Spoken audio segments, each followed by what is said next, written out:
Agora a gente vê que não é só o Lula que combate as altas taxas de juros.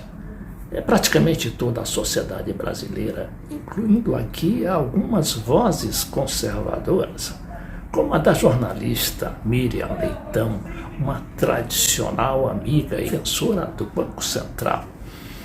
Ela diz aqui que o Banco Central está se colocando em uma situação de isolamento político. E a gente vê também que as críticas começam a ser sentidas na própria essência da política conservadora, né, que ao longo do tempo dirigiu a nossa economia. A gente vê aqui, por exemplo, esse cidadão aqui, Afonso Celso Pastore, ex-presidente, dizendo que Lula está desmontando o Banco Central com ataques.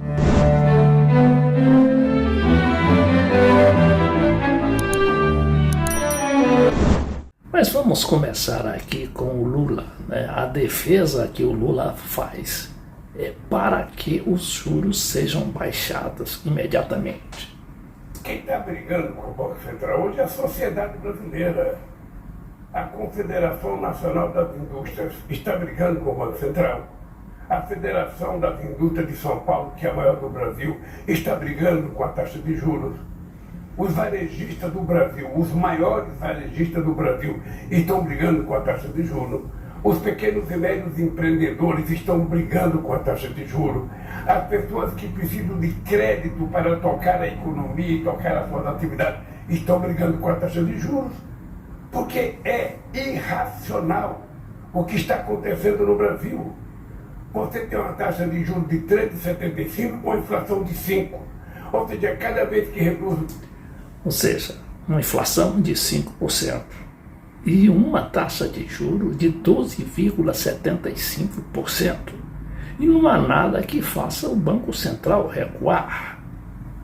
Mas antes, vamos recorrer um pouquinho à história, esta história recente do Brasil, que depois de 30 anos decidiu impor a tal autonomia do Banco Central que nem os militares que criaram esse banco conseguiram impor. Então a gente vê aqui, por exemplo, material do G1, né, do Globo, de 24 de fevereiro de 2021. Bolsonaro sanciona a lei que estabelece a autonomia do Banco Central. Texto prevê mandato de 4 anos para presidente do BC para evitar interferência política no órgão. Olha aí a tal da antipolítica, interferência no Banco Central. Isso quase não houve, porque político não tem interesse naqueles cargos do Banco Central que não dá voto, e também os empregos lá não são muito convincentes em termos de influência política. E agora, como é que isso se deu de repente? Né?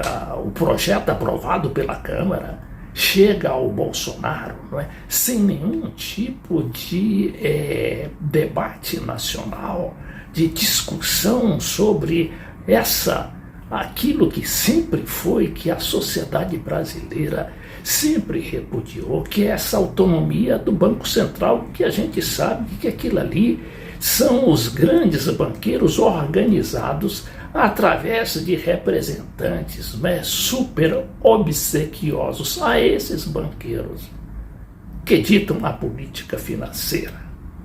E aí a gente vai à aprovação pela Câmara, não é? A sessão da Câmara que aprovou essa medida. De repente, no dia 10 de fevereiro, não é? A proposta que foi ali entre os deputados não chegou a ser debatida praticamente, foi aprovada na calada da noite, sem praticamente ninguém soubesse, tomasse conhecimento, justamente pela essa falta de debate, essa falta de discussão. Então aqui é o material do Jornal Nacional, está aqui, né? Diz que Câmara aprova projeto que dá autonomia ao Banco Central. Proposta atravessa décadas no Congresso.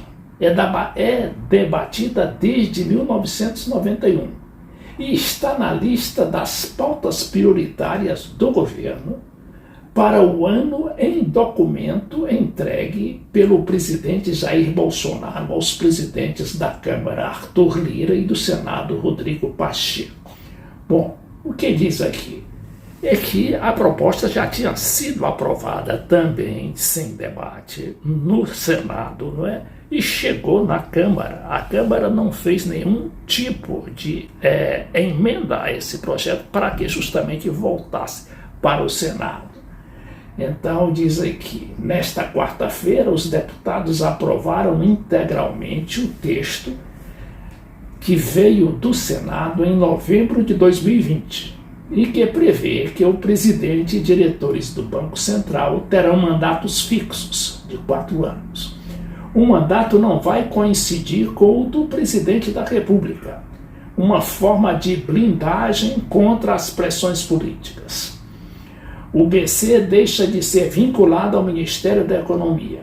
Os dirigentes ganham maior estabilidade no cargo e regras objetivas para serem trocados. Ou seja, praticamente se tornam intocáveis os presidentes e os 9 diretores do Banco Central.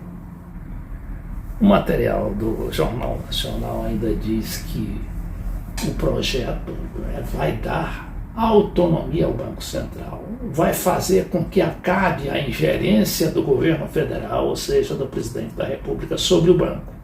Vai dar previsibilidade à agenda monetária no Brasil, vai dar credibilidade ao país lá fora e fazer com que muitos investidores internacionais venham investir no Brasil. Os investidores sempre prometem, né, mundos e fundos e acabam não chegando nada. Cadê os tais investimentos que chegaram no Brasil do governo Bolsonaro para cá? Mas vamos ver o que diz a Miriam Leitão. Ele diz que o Banco Central está se colocando em uma situação de isolamento. Tecnicamente, o BC poderia reduzir a taxa de juros. Olha aí, ela que é uma técnica, não é uma jornalista de economia até muito respeitada, e diz que poderia reduzir, teria condições de reduzir a taxa de juros. Miriam destaca que Tereza Cristina, que foi ministra de Bolsonaro, e outros integrantes da bancada do agronegócio entraram em contato com Roberto Campos Neto para reclamar da taxa de juros. Vamos esperar que o Banco Central saia da armadilha que ele armou para ele mesmo. Miriam completa dizendo que o Banco Central está sendo negacionista. Finalmente, nós vamos ver aqui o chororô do ex-presidente da ditadura do Banco Central, né, o Afonso Celso Pastore, quando acusa o Lula de estar desmontando o banco, que não é bem assim. O que o Lula quer é realmente que o Banco Central se posicione de acordo com as necessidades, as aspirações e as reivindicações de toda a sociedade brasileira. Então diz aqui, as críticas do governo Lula ao Banco Central e ao seu presidente Roberto Campos Neto estão levando a um desmonte da reputação da instituição, avaliou o ex-presidente do BC, Afonso Celso Pastore, neste material do Estadão. Os ataques às autoridades monetárias são motivados pela manutenção da prolongada taxa básica de juros Selic em 13,75%. Em defesa da autarquia, Pastore avalia que, ao centrar críticas no BC, o governo está destruindo uma instituição que conseguiu, a duras penas, por competência de seus dirigentes, adquirir um respeito e uma credibilidade na economia mundial, que são raros. Ou seja, esse tipo de credibilidade é somente junto aos banqueiros, junto não aos governos, digamos mesmo das grandes potências, que também precisam responder à sua população, mas os grandes banqueiros.